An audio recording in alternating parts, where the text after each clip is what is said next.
I'm Fran Miller. And I'm Virginia Wilson. And today we are covering some of the biggest environmental issues of the decade. Let's jump right in and catch up on the latest news. First, we head over to Jennifer and Brenda for the inside scoop on yesterday's accident on 3 Mile Island. Hi America, I'm Jennifer, and I'm here in Middletown, Pennsylvania, where just yesterday, citizens were informed that there could be a nuclear emergency when there was a meltdown at 3 Mile Island Nuclear Power Plant.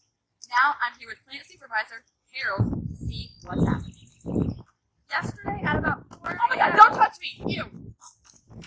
As I was saying, yesterday at about 4 a.m. the plant went into a meltdown. A non-nuclear portion began to malfunction. Thanks, Harold. Could you please explain to our viewers how this could have happened? Well, it appears that a combination of worker error, equipment malfunction, and reactor issues led to a partial meltdown of the TMI-2, which allowed small amounts of radiation to be leaked. And does this present any danger for the surrounding environment or population? No, because concrete domes had been built over the reactor to fix any potential concerns for the environment and blocked all radiation. Wow, thanks for that insight, Harold. We have news that by evening, the core had adequately cooled and the reactor was pretty much stable. But while this does not present a danger to the surrounding community at this time, there was a huge hydrogen bubble created by the chemical reactions in the melting fuel. This hydrogen bubble is now inside the pressure vessel, the container that has the core in it. Nuclear Regulatory Commission officials are afraid that the hydrogen bubble might burst or even explode, causing a rupture in the pressure vessel. In that event, the core might fall into the containment building and cause a breach of containment. All right, America, here I am with the wonderful governor of Pennsylvania, Richard L. Thornburgh. He's going to tell us what he thinks about the event and what he thinks the community should do about it. Take it away, Richard. Hi. While I know that there is not currently a major concern for radiation toxicity, we would like to advise any children under 6 years of age and any pregnant women who live in a 5-mile radius of the accident to evacuate the area until we know for sure it's safe. This will help us to decrease any risk of radiation poisoning and radiation-related birth defects to our society. Thank you. Wow, thanks, Richard. That was invigorating. That's all from Pennsylvania and from Brenda. Back to you guys in the studio. Thanks, Brenda and Jennifer. Over the past decade, with the introduction of new technologies and industries, the world was engaged in many types of environmental degradation. Though not much is known on the long-term impact of humans on the environment, some researchers have predicted the destruction of many natural resources and the pollution of the atmosphere if humans don't stop their damaging ways. Now we turn to an expert environmentalist to explain just what the impact might entail. Over to you, Carol. Hey America, I'm here with Dr. Catherine Seastead, and she's going to tell us a little bit about the environment. Seastead? Americans, we have to take a stand. There's so much pollution being created. Toxic wastes are being released into the water. Species are disappearing.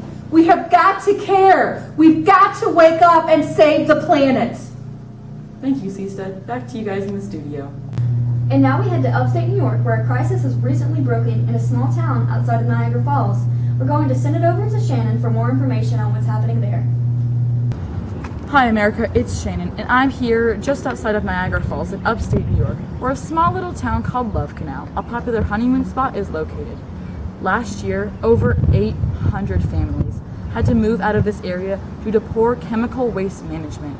And it's recently come to public attention, the Hooker Chemical Company, along with other operators and landowners in the area, have filled the canal with earth in order to cover all the toxic sludge that was placed there before. And they sold it to the city for a whopping $1. Hi, I'm Karen Schroeder, and I've been living here for 20 years with my husband.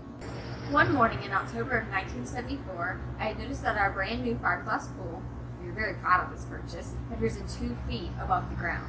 When we removed the pool the following summer, we were unable to do so because we realized that the actual water that we had thought it was actually blue, purple, and yellow chemicals. The same chemicals that flooded our pool had mixed with groundwater and caused our fence to collapse, causing all the plants in our trees to die. Our daughter Sherry was born on November 21st, 1968, 4 years later. She had a heart that beat irregularly and had a hole in it, bone blockages of the nose, partial deafness, deformed ear exteriors, and a cleft palate. 2 years later, we determined that our little girl was mentally disabled, and as her teeth grew in, they appeared in a double line along her lower jaw. To top it off, she later developed an enlarged liver. We simply thought it was the result of poor genes, but when other parents discovered similar issues with their children, and when the chemicals started seeping, everyone came to the conclusion that chemicals were causing our children to become sick. Last year, President Jimmy Carter declared Love Canal a federal emergency when almost 250 different chemicals were discovered in the area. 33% of residents experienced chromosomal damage, causing a dramatic increase in birth defects, cancer, and miscarriage rates. Residents and the government, who had to buy the residents out of their homes in order to evacuate the area, are now seeking compensation, and the EPA is following up with an investigation of Occidental Petroleum. Thank you, Shannon, for sharing the insight on the terrible tragedy of Love Canal. Now we head over to the nation's capital to sit in on an EPA meeting, addressing the important issues concerning Love Canal and their case against Occidental Petroleum. So, as you are all aware, last year we faced the tragedy that was the disaster at Love Canal. After the evidence uncovered pointed to Hooker Chemical Company, we have made the executive decision to pursue our case against the parent company of Occidental Petroleum. They have continued to deny any involvement in the accident, but with Hooker Chemical continually changing names and ownership in order to evade our prosecution, there is no one else to blame.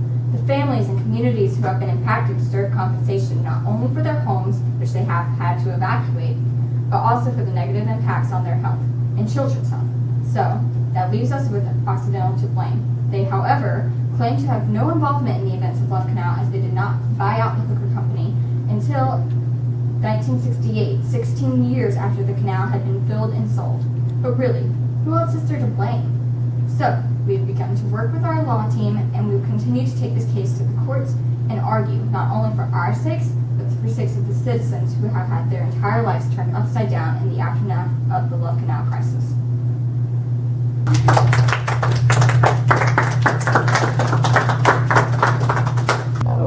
So glad that those families are looking forward to compensation for such a tragic event.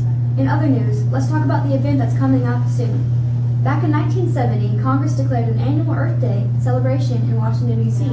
Thousands showed up, including many celebrities listening to speeches, musical performances, and taking place in festivities centered around raising awareness for the environment. Congress has declared that they will take a recess on this day in order to participate alongside citizens. Let's rewind a bit to see what happened on the very first Earth Day. We are rolling. Hey guys, it's Sandra Jackson. I'm here in the beautiful city of Washington, D.C. It is April 22nd, 1970, and I am at the very first Earth Day. Senator Nelson of Wisconsin decided to create this special day to recognize the environment and to raise awareness in American media and politics about human impact on the environment. And the trees are dancing. Isn't it beautiful? I'm going to go interview some people and see what they think about the Earth Day festivities. All right, America, I'm here with Vanessa and Barb. Okay, so Vanessa, what do you think about the Earth Day festivities so far? Well, I'm just so passionate about Earth Day, so I absolutely love it. And I'm so happy that we have this opportunity to get more educated about how we impact the Earth. What about you, Barb? It's swell. Thank you for that insightful opinion, Barb. That was awesome. All right, hey guys, it's Sandra. Welcome back. It is the second day of Earth Day, April 20th, 1970, and we have an adorable party. So what's your favorite thing about Earth Day? I love you. Awesome. Sandra. All right, guys, that about wraps up my time here in Washington, D.C. It's April 22nd, 1970. I've been Sandra, and a happy Earth Day. Sandra out. Thank you, Sandra, for that segment. You know, Virginia, I love seeing people excited and engaged in learning about the environment. Hopefully humans won't continue to destroy the environment. Humans having a negative impact on the environment? No. Well, thank you for joining us tonight, America. We hope you've enjoyed this look back on the environmental issues of the 1970s. Yes, and as we go into the 80s, I hope you'll all consider your impact on the Earth. This has been Fran and Virginia, along with our team of reporters on American News 2. Have a good night, America. It's the end of the world as we know it. It's the end of the world as we know it. It's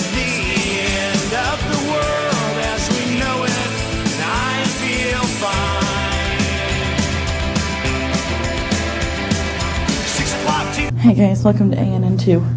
I don't know my name. I'm Fran. I think it's Fran Miller. Okay. And welcome to ANN2. I'm Fran Miller. That is my name. Okay, let's try this again.